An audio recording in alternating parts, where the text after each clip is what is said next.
What's up, agents? Welcome back to another Division video. We're here at Lincoln Memorial. We're in the PTS and we are checking out the new St. Elmo's exotic M4 that's coming in Year 5 Season 1. We put some builds together. This is going to be the first one of the videos that I'm going to showcase to see if it's any good, if it's actually going to be something that we're actually going to use when the game actually comes out, or is it just another one for the staff.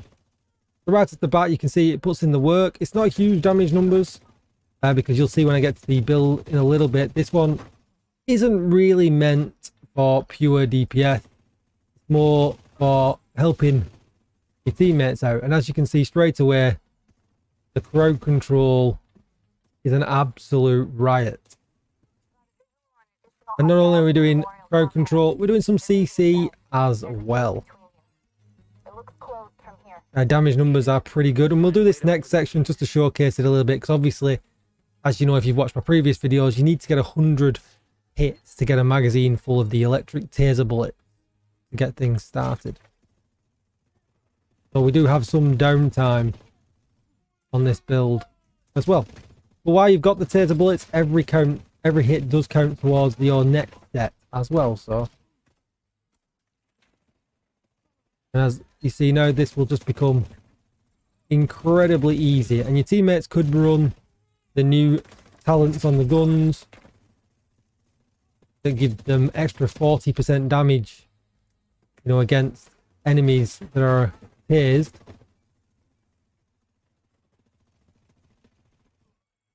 And here we go again now. And it just provides a huge area of effect of things that are just tased and wobbling around, just allowing you to just take your time and really do anything that you want. Let's head back to the base of operations and we'll go through the build and see if you like it. Before we get started, be sure to hit that subscribe button, give the video a thumbs up, and hit the bell so you are notified when I upload more Division videos. Even better, come over to Twitch and hit follow, because I could be streaming live right now. If you need a community Discord because you need help with raids, Eagle Bearers, Ravenous, Regulars, things like that, legendary missions, you'll find a link to my community Discord down below. So let's get started. So we're going to head into the base of operations, and right off the bat, we're going to go to the specialization and we're going to take survivalist. There's one real big bonus to survivalist. Group members get 10% damage to targets with status effects. So you don't have to run this. Obviously, if you're in a group, this is a massive advantage because it's multiplicative damage as well. But otherwise, you could run gunner instead if you really wanted to. I just prefer to keep it on at all the times because you get a nice flame grenade as well. And it's just generally, you know, so I don't forget basically who has the room for 2 loadouts. We've got 10% increased protection from elites, which is always nice as well. And obviously you want to spec into assault rifle damage. Taking a look at the guns, we've got the St. Elmo's engine.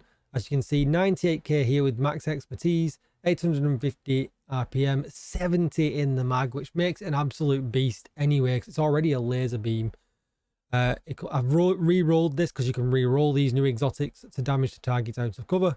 And we've got the talent, which shooting an enemy with this weapon will give you 1 stack. It's 100 stacks. The next magazine will be filled with the shock ammo, which what we saw. It comes with 20% crit damage, 30 rounds, 20 weapon handling, and 20 crit chance in the mods. An absolute dream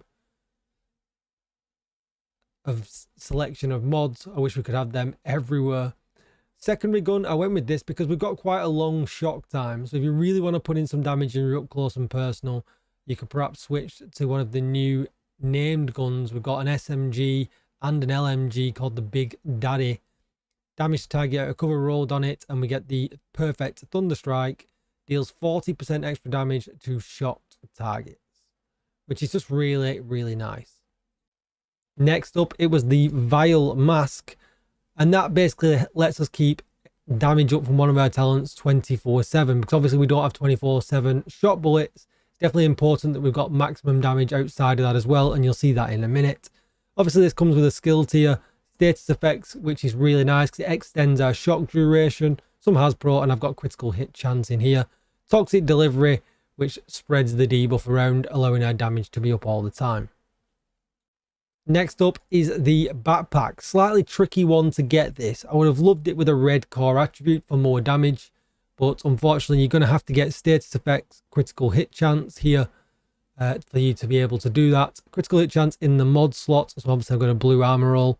Then we've got Perfectly Wicked. Applying a status effect increases total weapon damage by 18% for 27 seconds, allowing us to still have that damage when we're just using the mask debuff and necessarily not when we're using our electric rounds.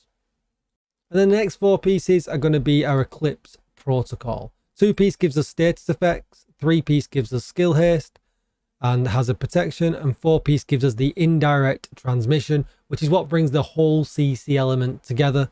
Your status effects now spread on kill to all enemies within 10 meters and refreshes 50% of the duration, which is really nice for keeping them shot. I've rolled it to weapon damage because obviously this gear set comes as a yellow. Status effects and crit chance is what you're going to want everywhere else on this build. But the chest is what makes it even better because it increases the indirect transmission range from 10 meters to 15, which is pretty huge. And it makes the refresh percentage from 50 to 75, which is why I chose to take this in the first place, because it just goes together perfectly. Everything's shot for quite a decent amount of time. And even if you're solo, you've got enough time to kill everything, even though you've not got maximum damage. Taking a look at the gloves, you can see I've got weapon damage and crit chance. The knees, weapon damage and status effects. And on the holster, weapon damage and status effects. And essentially what we've done is we've stacked a 60% crit chance and then put everything else into status effects. Skills wise, we actually got quite a decent amount of skills in this. So, you know, we get a tier 2 shield, which is really nice to run with as well. You could use perhaps the defender drone as well if you wanted to. That's always another option. Let's take a look at the stat page. As you can see, we've got 60% crit chance, 65% crit damage, 75% headshot damage, and it's just really nice. You could lay off some of the status effects if you really wanted to and put some critical hit damage in it. You can actually run this however you want. There's loads of ways to run this, and I'm probably going to publish a few different builds from now until when the PTS kind of ends, just with different examples, because I think it's actually really, really versatile, this gun. Skills wise, I took the Revive Hive for the other one. If you want a full screenshot, there it is. Pause the video now. Thank you for watching, agents, and I'll see you in the next video.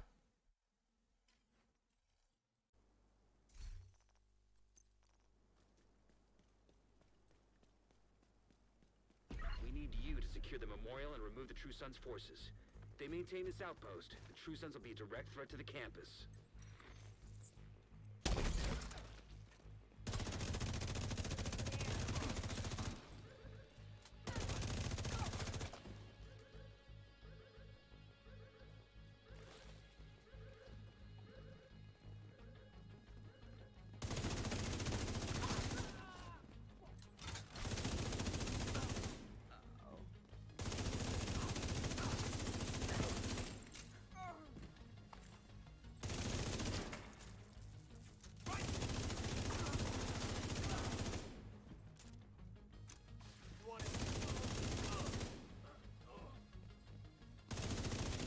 Got a visual on additional hostiles in the memorial compound. They're moving south. There's a gate between you. It looks closed from here. Agent, you'll need to find a way to open that gate.